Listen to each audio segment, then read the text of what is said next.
रेवाड़ी जिले के model town थाने से शनिवार देर रात एक सनसनीखेज मामला सामने आया है। हत्या के आरोप में गिरफ्तार 2 आरोपियों में से एक आरोपी ने थाने के लॉकअप में ही आत्महत्या कर ली। आरोपी ने ओढ़ने के लिए दिए गए कंबल की झिरक यानी कतरन गले में बांधी और लोहे के जाल से लटक गया।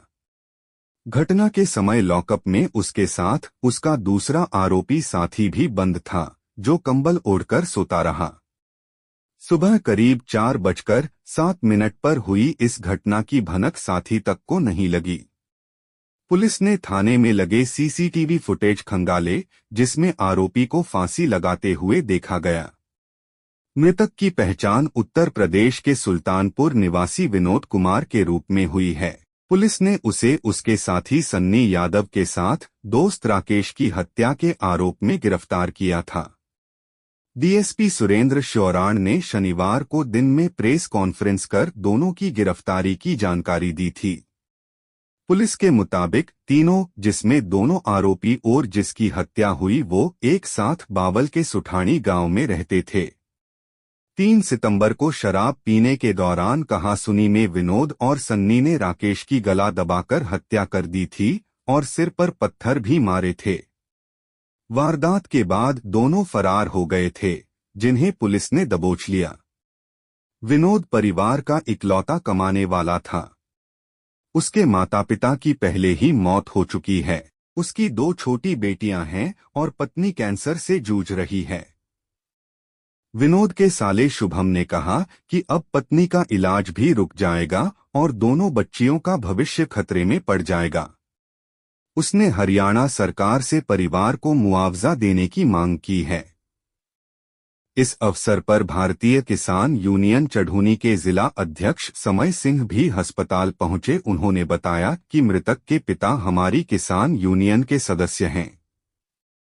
विनोद की आत्महत्या का सीसीटीवी फुटेज हमने देख लिया है, मगर फिर भी सरकार इसके परिवार के भरण पोषण में सहायता करे। किसान यूनियन उत्तर प्रदेश। क्या लगता है जिस तरह सुसाइड किया है? सुसाइड का कारण मुझे ये भी लग रहा है कि हो सकता है वो निर्दोष भी हो। निर्दोष होने के कारण उसे बेइज्जती महसूस हुई हो, उसके कारण उसने सुसाइड की हो। लापरवाही ये है कि जब वो हिरासत में था तो पुलिस कहाँ थी उस टाइम। क्या मांग करते हैं आप इस तरह से? हम मांग यही करते हैं उचित जांच हो, जैसी जो जिसकी गलती हो उसके खिलाफ कार्रवाई हो। ये पूरा मामला ये था कि ये उत्तर प्रदेश का हमारी संगठन से इस लड़के का पिताजी जुड़ा हुआ है। मेरे पास अभी अभी उत्तर प्रदेश के जो हमारे प्रदेश अध्यक्ष है सुपे सिंह डागर, उनका फोन आया कि प्रधान जी, मॉडल टाउन थाने में एक हमारा लड़का बंद था, वो पुलिस कहती है कि सुसाइड कर ली। उन्होंने कहा मर्डर है।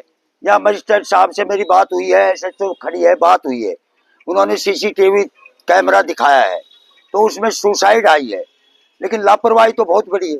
जब थाने के अंदर एक लड़का, वो कैंसर पीड़ित था,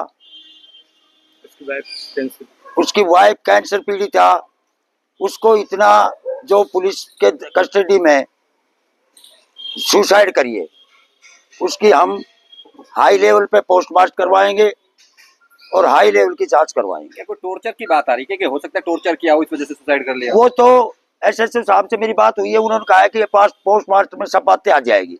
अब पोस्टमार्टम के में जो बात आओगी उसके आधार पे हम या हमारे साथी है उत्तर प्रदेश के ये चले। क्या मानते कि लापरवाही कोई ना कोई? लापरवाही तो है ही। जब थाने के अंदर एक कोई मुलजिम सुसाइड करता है तो इससे बड़ी लापरवाही तो हो ही नहीं सकती।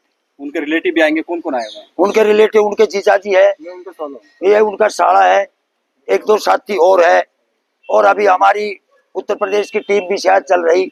उन्होंने कहा था प्रधान जी जाके हालात देखो क्या है। शुभम सिंह, क्या है पूरा मामला, किस तरह से और किस तरह से सूचना आपको मिली?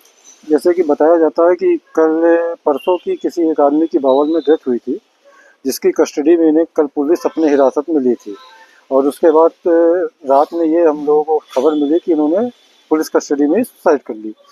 उसके बाद हम लोगों ने उत्तर प्रदेश से यहाँ पे आने का वो किया। यहाँ पे आने के बाद पोस्टमार्टम के लिए ले आए हैं और आगे की कार्रवाई कर रहे हैं। मेरा मानना ये है कि पुलिस की कस्टडी में बहुत बड़ी चूक हुई है, जिसके कारण अगले ने सुसाइड किया।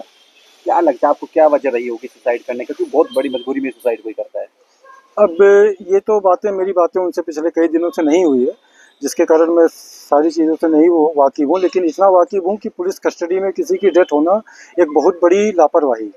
क्या मांग करते हैं हो सकता है वो निर्दोष हो। मैं मांग यही करता हूँ कि उसके परिवार को उचित मुआवजा दिया जाए, उनकी 2 छोटी बेटियां हैं, उनको अच्छी शिक्षा का सुविधा दी जाए और उनकी वाइफ कैंसर पीड़ित है, इस हिसाब से परिवार को उचित मुआवजा देने का कष्ट किया जाए। सरकार हरियाणा सरकार से, माननीय नायब सिंह सैनी जी से, मुख्यमंत्री जी से यही मेरी मांग है कि उनके परिवार को जो सहायता राशि बनती है वो सहायता राशि ये दी भी जाए। हो सकता है उसने वो इसलिए उसने सुसाइड किया हो, टेंशन में, बेइज्जती के कारण भी हो सकता है। ये मर्डर के मामले में एक आरोपी विनोद कुमार मॉडल टाउन थाने में बंद था।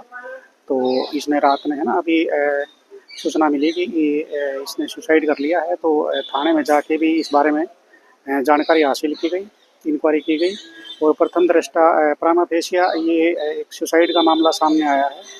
और इसमें जो कंबल था जिसको नीचे बिछाने के लिए दिया गया था उसको फाड़ के और उसकी रस्सी बना के उससे फंदा लगा के सुसाइड किया है। और इसमें as per NHRC guidelines judicial inquiry की जा रही है। जैसी कार्रवाई होगी, जिसकी गलती पाई जाएगी उसके खिलाफ कार्रवाई की जाएगी।